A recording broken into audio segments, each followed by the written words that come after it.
Hey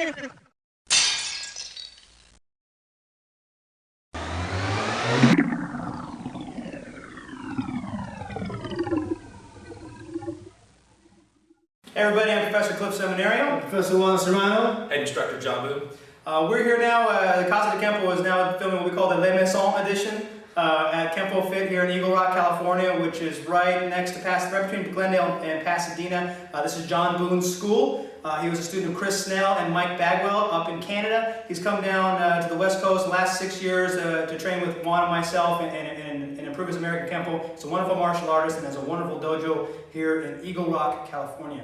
We're going to be doing right now the two-man techniques. So we're going to break out the brown belts a little bit into the regular self-defense techniques against empty hand, the weapons, and then also to the two-man techniques. Now, two-man techniques, what's really important is we're going to be entering what most often we're going to be entering into what's referred to as the gaseous state of Kenpo. This has nothing to do with beans or broccoli.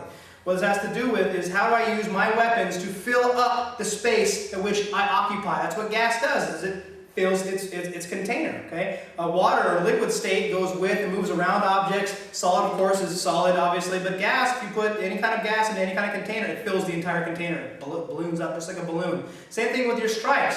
I'm not just going to be striking here or fluing here. I'm going to be striking as many times as I can in many directions as I can to try to get these guys away from me. And in a multiple attack scenario, I would say priority one would be get out of danger and run away, okay? You're not going to sit there and knock out 3 or 4 guys, even though I've seen it done. You know, I've seen videos, I've seen guys do it myself, but you probably want to hit, and bolt, okay? If you're in an unfamiliar scenario, you don't know how many guys. 3 guys might be attacking you right now, but then you got 20 guys in the next 20 minutes. Okay, so hit, move, get out of the way. What you'll see with these two-man techniques is how I can start from very close and spread the guys away so that I can cover out, okay? We have a lot of techniques that you're going to know from before. Crashing wings, 5 swords, flashing mace are going to be involved with the two-man techniques. So you're going to be combining techniques, showing how to graft those together to make these two-man techniques work, okay? So I want you guys to always focus on when you're striking one guy, focusing on the other guy. Where is he at every time? I don't want to just focus on Juan when I'm getting clubbed in the back of the head by John. Okay, so I want you guys to keep that in mind when you practice your two-man techniques. Try some two-man sparring in your own school or wherever you guys train to kind of get used to what kind of scenario you're going to be in when you're being attacked by 2 or more opponents. Okay, so have fun with the two-man techniques, and we'll see you guys later. Alright guys, first two-man technique we're going to do is called Falcons of Force. And again, the whole time in this technique we're going to be keeping my eyes out on both of my opponents. Okay, it's called Falcons of Force because they're grabbing my shoulders, much like a falcon, like my pet falcon at home, Henry, which rests on my shoulder.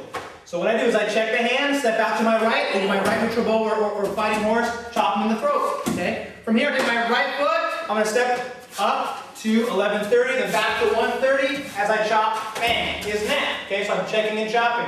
From here, I unwind, throws a punch, I block it, front ball kick to the groin, I cross behind myself, right back kick to John. Now, this is where a technique aims for a lot of folks. I learned a different version of it where now I'm going to start crossing out, step back to get away from my opponent, and when he ends up with his right leg forward, I'm going to spin and sweep the back of his leg.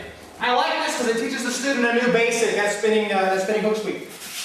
Dragon whips his tail. Dragon whips his tail. So, I check, I step, chop, 1, okay? Step into 10-30, check with the right, step back, pull him with you, and chop with the left, right through his throat.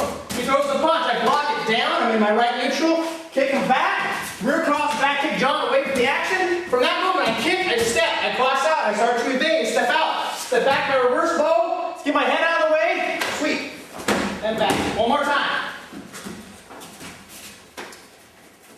Pin check, step, chop, 1. Step, check, step through in reverse, or cross behind, chop,